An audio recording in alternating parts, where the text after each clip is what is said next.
Guys welcome back to my YouTube channel yes chemistry way of success. और ये हमारा class 12th biology का जो चैप्टर 8 चल रहा है मेरे प्यारे बच्चों, उसका पार्ट 8 भाग है, लेक्चर 8 है हमारा। सभी भी लेक्चर आपको अपलोड कर दिए गए हैं और जाके प्लेलिस्ट से ऐड कर दिया गया है। बहुत बच्चों का कमेंट आ रहा है कि सर प्लेलिस्ट में हमें वीडियोज नहीं मिल रही। प्लीज आपको जितने भी पार्ट हैं सभी पार्ट अपलोड किए गए हैं, प्लेलिस्ट में जाइए, वहां पे वॉच कीजिए और वहां से एक प्यारा सा नोट्स बनाइए। जी हाँ, प्यारा सा नोट्स बनाइए, प्यारी सी उसकी पढ़ाई कीजिए और प्यारे प्यारे एग्जाम को प्यारा सा नंबर लेके आइए, क्वालिफाई करके, ठीक है ना। तो ये मेरा आपको सजेशन है और आपका ही ये चैनल है यस केमिस्ट्री। आप अपने इस चैनल से जुड़े रहें और पढ़ाई अच्छे से कीजिए, ठीक ना। आप पढ़ाई करेंगे, बेहतर नंबर लेके आएंगे तो हम लोगों का भी थोड़ा ना थोड़ा नाम होगा कि हाँ बच्चे यस केमिस्ट्री से पढ़ते थे और उन्होंने अच्छा नंबर लेके आए। तो प्लीज आपसे यही रिक्वेस्ट है कि आप अच्छे से पढ़ाई कीजिए। बाकी मैं आपके साथ हमेशा रहूंगा, आपके हर एक एग्जाम के दौरान हम रहेंगे। ऐसा कोई प्रश्न नहीं बचेगा मेरे प्यारे बच्चों जो आपको ना पढ़ाया जाए, जो आपके एग्जाम में ना आए वो भी आपको प्रश्न नहीं रहेगा कि मैंने बताया और आपके एग्जाम में नहीं आया, ऐसा कुछ भी नहीं हुआ। हर एक प्रश्न को बेहतरीन तरीके से पढ़ाने की कोशिश की जाएगी। तो आज का जो हमारा रोग है class 12th biology NCERT Hindi medium वालों के लिए, वो है अमीबिएसिस या फिर अमीबिएसिस पेचिस। क्या होता है ये रोग, हमारा क्या होता है? तो अगर इसमें रोग कारक की बात करें, किसका,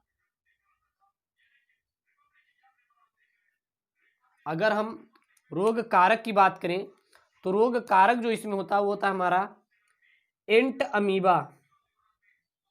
एंट अमीबा हिस्टोलाइटिका। ठीक है ना। रोग कारक क्या होता है इसमें? एंट अमीबा हिस्टोलाइका। अगर देखें इसको बोलते हैं आमातिसार अथवा अमीबिएसिस नामक बीमारी एक प्रोटोजोआ एंट अमीबा हिस्टोलाइटिका द्वारा होता है। क्या लिखेंगे इसमें? लिखेंगे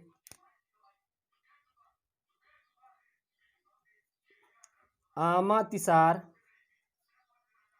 अथवा अमीबिएसिस नामक बीमारी एक प्रोटोजोआ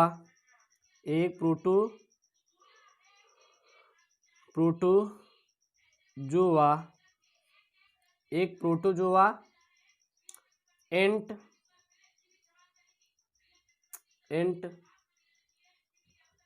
लाइटिका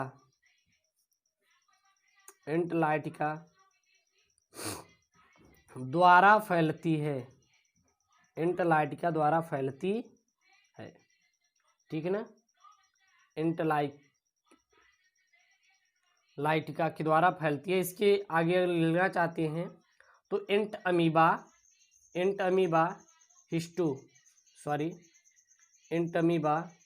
हिस्टोलाइटिका के द्वारा ही हमारी रोग फैलती है या फिर द्वारा होती है। एंट अमीबा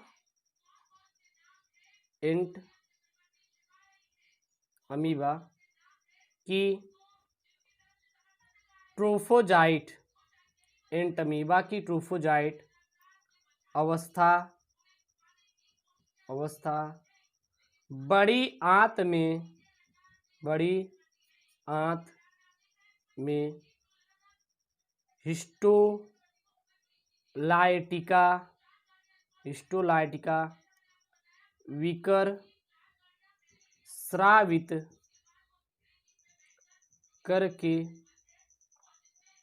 घाव पैदा करता है। तो यहाँ पे हमने ये बोला है कि बताया है कि एंट अमीबा की एक ट्राफोजाइट अवस्था होती है, वो बड़ी आंत में हिस्टोलाइटिका विकर स्रावित करती है, जो कि वहां पे क्या पैदा करती है, घाव पैदा करती है, ठीक है ना। और इन घावों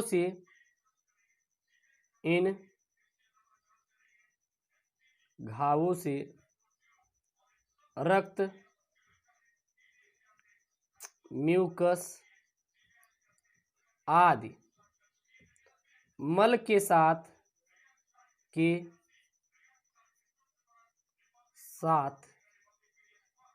पेचिश के रूप में बाहर आती है।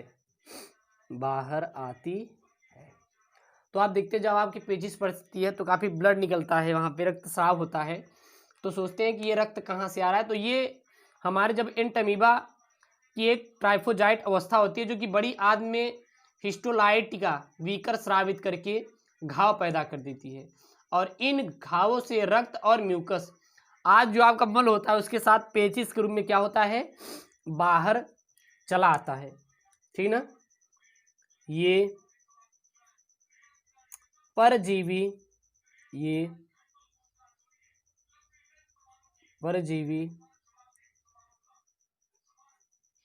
रोगी के मल के साथ बाहर आते हैं। ये रोगी के मल के साथ कहाँ पे बाहर आते हैं तथा संक्रमित भोजन एवं जल द्वारा दूसरे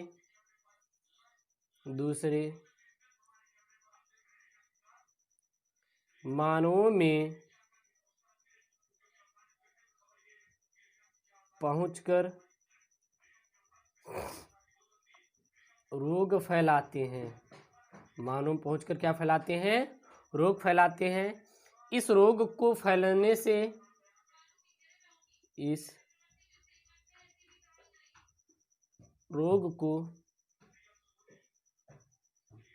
फैलने में घरेलू मक्खी का भी बड़ा हाथ होता है, ठीक ना। कभी कभी यह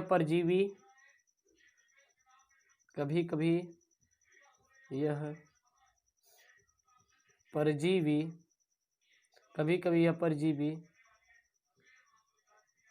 फेफड़ों, यकृत व मस्तिष्क में पहुंचकर सूजन व घाव का कारक बनता है।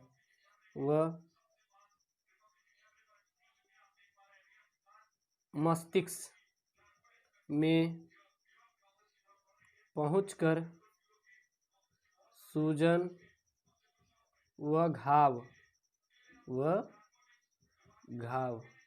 का कारक बनती हैं, का कारक भी बन जाती हैं, ठीक है ना। इस रोग के होने पर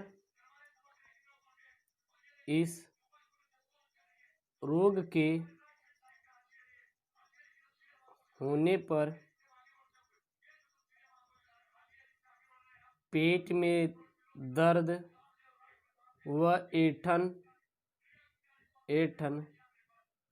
रहती है। अगर ये रोग हो जाएगा तो पेट में दर्द और क्या रहेगा, ऐंठन होगा। वह वमन की इच्छा होती है, वह पेट भारी रहता है और वमन की इच्छा होती है। वह पेट भारी लगता है और सर में दर्द व कमजोर हो जाता है। सर में दर्द व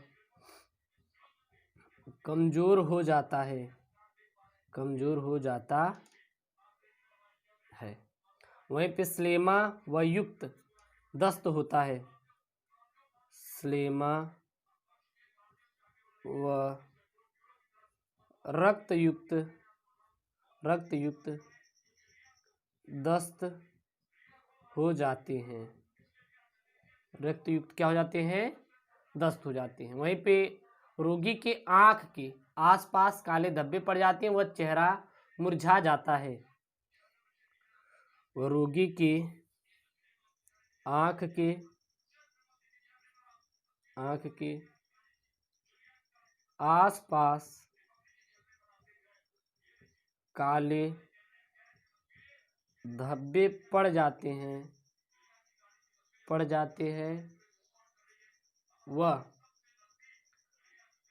वह चेहरा मुरझा जाता है। ठीक है ना। अगर यहीं पे हम रोकथाम व उपचार की बात करें, इसका रोकथाम व उपचार कैसे करेंगे, तो लिख लेंगे रोकथाम व उपचार। रोकथाम उपचार की अगर बात करेंगे तो भोजन को अच्छी तरह से पकाकर खाना चाहिए। फल आदि को ठीक प्रकार से धोकर खाना चाहिए। वह नियमित रूप से अपने नाखून, नहाना व काटना, भोजन से पूर्व हाथ धोना चाहिए। स्वच्छ जल का प्रयोग करना चाहिए। वह रोगी को स्वस्थ मनुष्य से अलग रखना चाहिए। तो क्या क्या लिखेंगे? भोजन को पकाकर खाना चाहिए। ठीक ना। फलों को धोकर खाना चाहिए।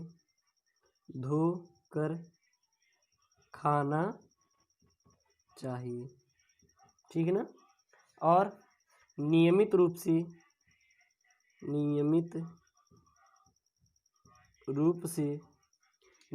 से नहाना, नाखून काटना, भोजन से पूर्व हाथ धोना, वह स्वच्छ जल का प्रयोग करना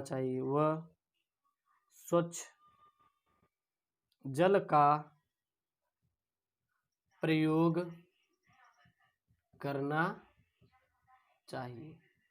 तो ये सब मेरे प्यारे बच्चों पॉइंट वाली बात है, इसको याद रखना। ठीक ना। चलिए अगला रोग आता है हमारा 11वां रोग आता है, उसको नोट कीजिए। 11वां हमारा रोग क्या आता है? वो आता है मेरे प्यारे बच्चों अतिसार अथवा प्रवाहिका। अतिसार अथवा प्रवाहिका।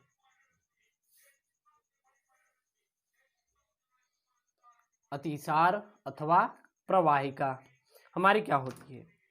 अगर इसमें रोग कारक की बात करें, रोग कारक जो होता है वो हमारा होता है जार्डिया नहीं होता, सॉरी जियार्डिया। क्या होती है? जियार्डिया इंटेस्टाइनेलिया,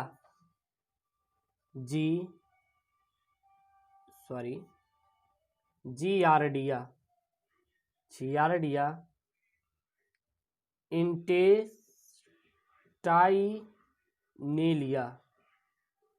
टाइनेलिया।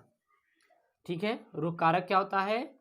जियार्डिया इंटेस्टाइनेलिया, अतिसार या फिर प्रवाहिका का रोग कारक होता है।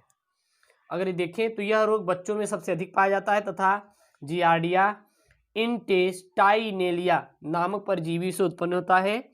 यह परजीवी मनुष्य के आंत में होता है और इस परजीवी का संचरण पुटिकाओं के रूप में मल द्वारा होता है।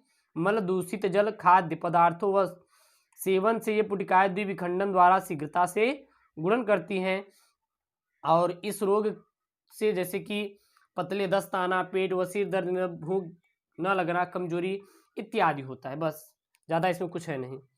तो क्या लिखेंगे, यह रोग बच्चों में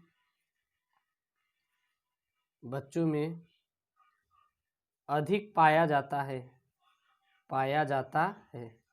यह रोग बच्चों में अधिक पाया जाता है तथा जियार्डिया इंटेस्टाइनेलिया नामक परजीवी से उत्पन्न होता है, यह परजीवी मनुष्य की आंत में होता है। इस परजीवी का संचरण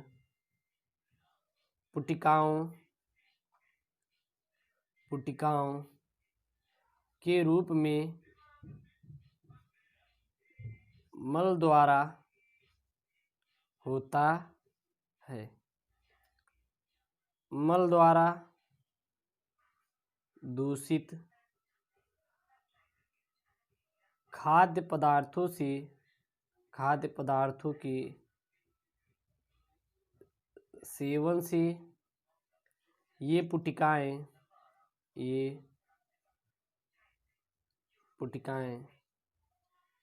द्विविखंडन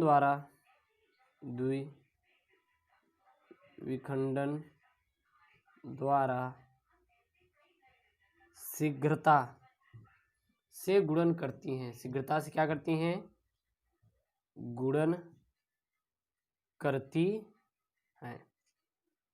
इस रोग के प्रमुख लक्षण पतले दस्ताना,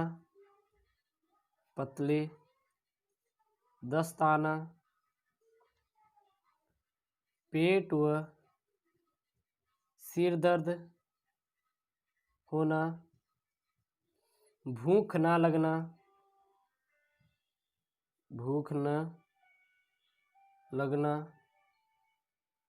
कमजोरी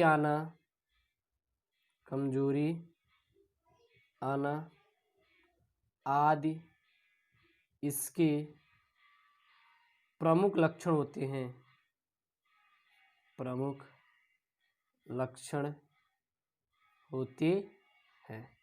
ठीक ना। इसकी रोकथाम के लिए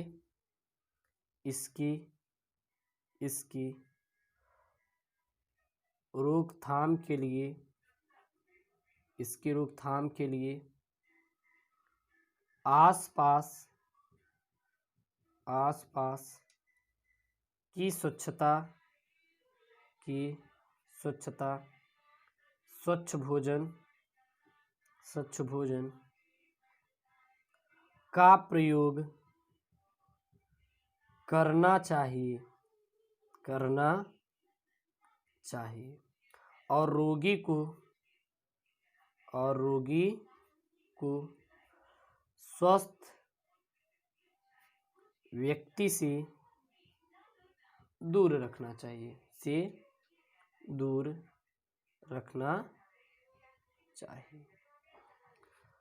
तो इतना मेरे प्यारे बच्चों, 2 रोगों के यहाँ पे नोट कर लीजिए। जितने भी आपके रोग हैं, हर एक रोग के बारे में बताएंगे। कोई भी रोग मेरे प्यारे बच्चों आपसे छूटेगा नहीं, और जो आपके एग्ज़ाम के पॉइंट ऑफ व्यू से हैं उसको भी यहाँ पे हम आपको डिस्कशन कराएंगे। ठीक है, और आपको अपने इस यूट्यूब चैनल यस केम स्टडी से जुड़कर ही रहना है। ओके दोस्तों, थैंक यू, जय हिंद।